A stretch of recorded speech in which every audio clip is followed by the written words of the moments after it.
Hello and welcome to the triumphant return of Pod Save the Queen, right here on the Else Nerds Network. I'm your host, Gregor Sprague, and yep, forgive me if you are a Pod Save the Queen viewer.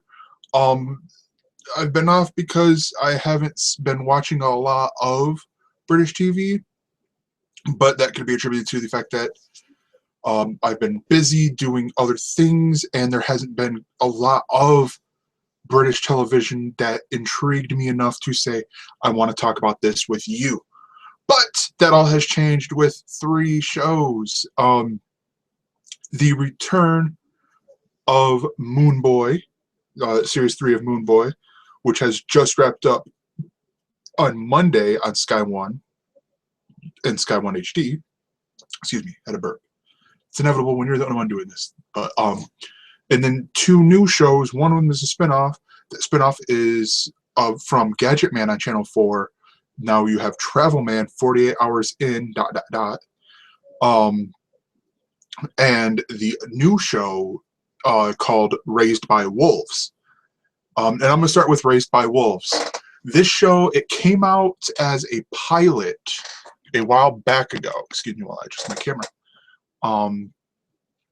It came out as a pilot last fall or autumn, as they say in the UK, and it was enjoyable. I watched this, and I guess I was too American in my thinking, because I'm like, all right, where's the second episode? Where's the second episode? Wait, was that it? There was just the one episode, and there was no other episodes?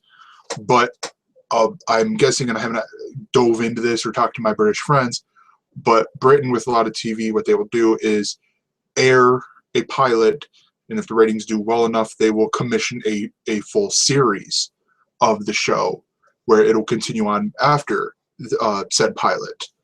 And this is what had caught me, and I didn't realize it until actually it was Babylon, the series where they had the pilot that Danny Boyle directed, and when it came here to America on Sundance, they did not air that pilot, which could lose quite a bit of, which probably lost quite a bit of Americans not realizing, oh hey, there's more to this story. Just give me 1 second. But Raised by Wolves is a comedy. It's based on the lives of Caitlin Moran, and I'm blanking on the other one, and her sister. And this is just a really good show. I enjoy this show based on the fact that there's a lot of really charming moments in there, but also the fact that the main character Jermaine is really blunt a lot of the times, and it's really funny. Like the second episode deals with one of the middle child, like I think she's almost exactly in the middle, becoming a woman. I'll use the phrasing that way. And yeah, it was written by Caitlin Moran and her sister Carolyn, and it's a loose account of the siblings' youth in Wolverhampton, just brought to the modern day. And there's quite a bit. There's like a couple of people that you might know if you watch a lot of British TV. The one that I recognize is the mom in there, Della Gary is the character's name, but she's played by Rebecca Stanton, because she was on the other British TV show Spy that I really enjoyed. That is a Hulu original. But yeah, it is an interesting little show to watch because of the fact that there's for some of these girls, there's no really there's no filter on them. Like Jermaine, it's like if it comes into her head, she says it. The next child, Aretha, she's more quiet, more studious, more bookwormy sort of deal. Um, and then you have Yoko, who is the third child that I mentioned about one episode being about her becoming a woman. Um, but it's interesting, and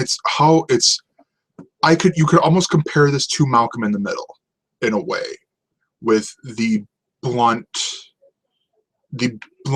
of the show. But it's good. You will enjoy this show. And it airs on Channel 4. And you can find it online at channel4.com, or I believe all4.com is their new website that is the same thing. The next show, sticking with Channel 4, is Travel Man, 48 Hours in ... They have aired the first 2 episodes. The show airs on Mondays at 9 or 10 p.m. over on Channel 4.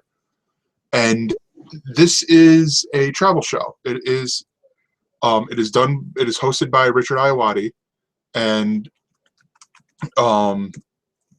he has a guest. He has a guest come with him.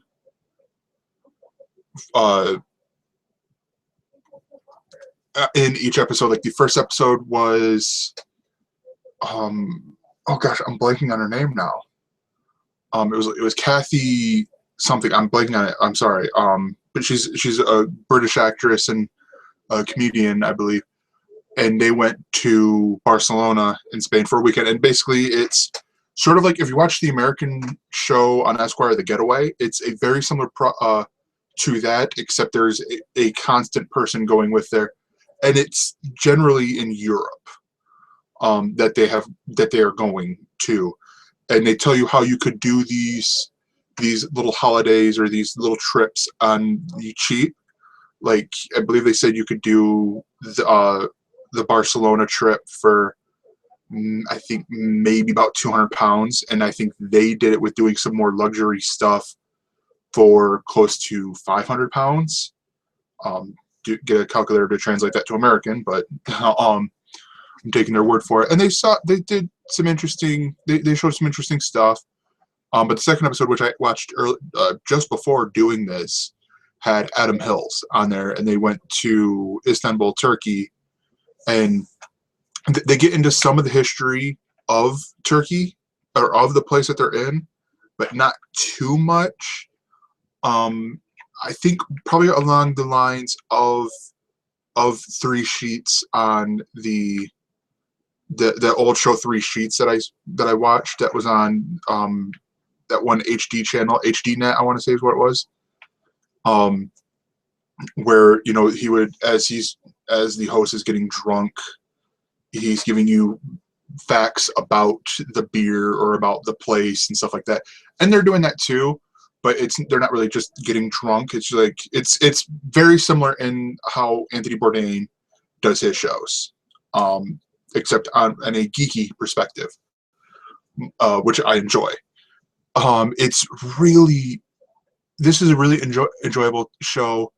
I could almost see Esquire reformatting The Getaway into something like this to show you how to do, or they do a version like this on Travel Channel or FYI or whatever, some American channel, where they show you how you could do things more affordably, instead of here's where you need to go if you have the money, and here are these celebrities' favorite places to go when they're in this city.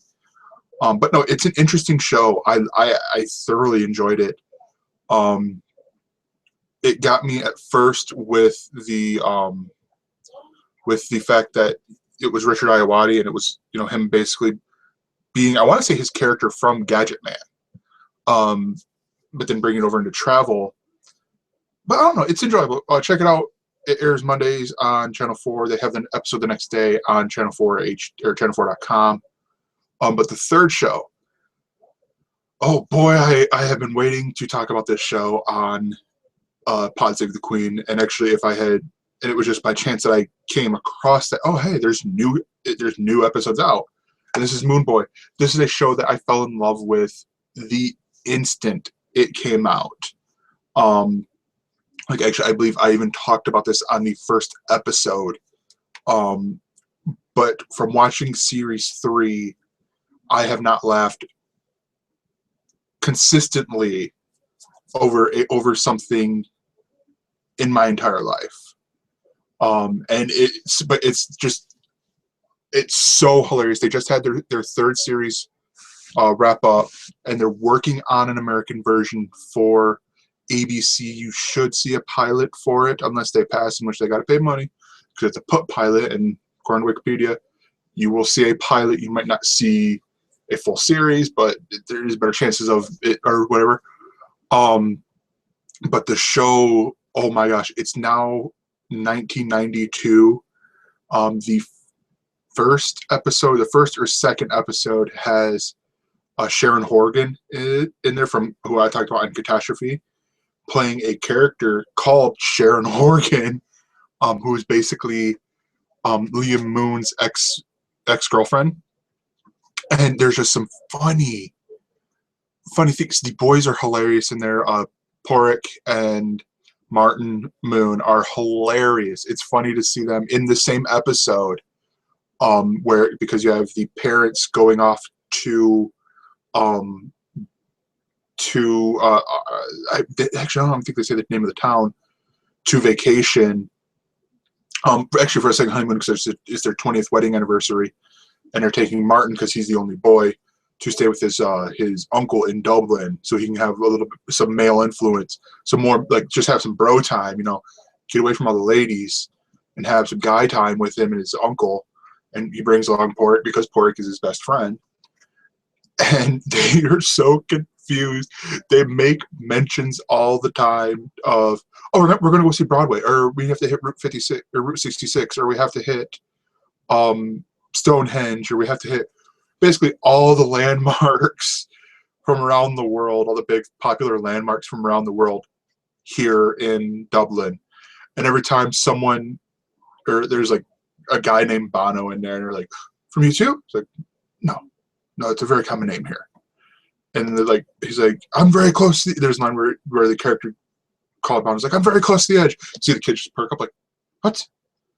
And all that. And it's really funny.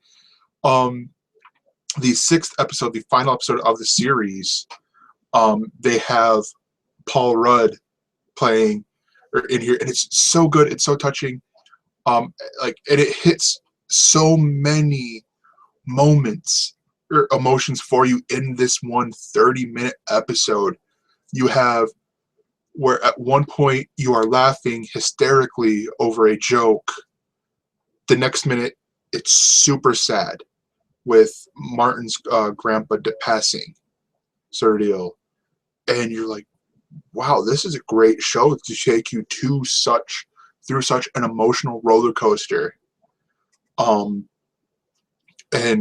it's one of these things that I want to see behind the scenes on that, because it was very interesting to see, just to see the people, to see such a dour moment at time, but then right after you see them have fun, crack a joke, especially in the funeral scene, because they haven't even answered the question of what happens to an imaginary friend after the person who imagined him dies.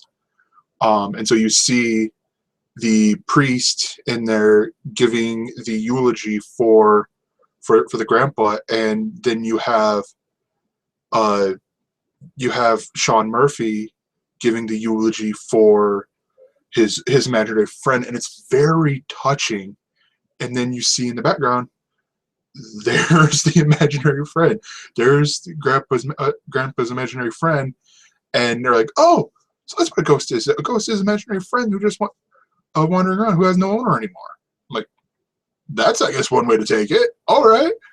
But no, it's really funny. You should enjoy the show. It should be coming to, I think, PBS and Hulu later on this year. And if it doesn't, I will be upset, because this show is just so funny. and so heartwarming at times. But that about wraps it up here for me. I will be back later today for the 2015 Else Nerds Summer Movie Draft. And so that should be fun. Evan, Corey, and Beat will all be joining me, and we'll all be live. You should see us, or at least the circle that the Google Hangouts does at Golden Robe Womp Womp, giving the hell thing for our bids. And cheer for your favorite. Hopefully I'll win this year. We'll see you later, guys.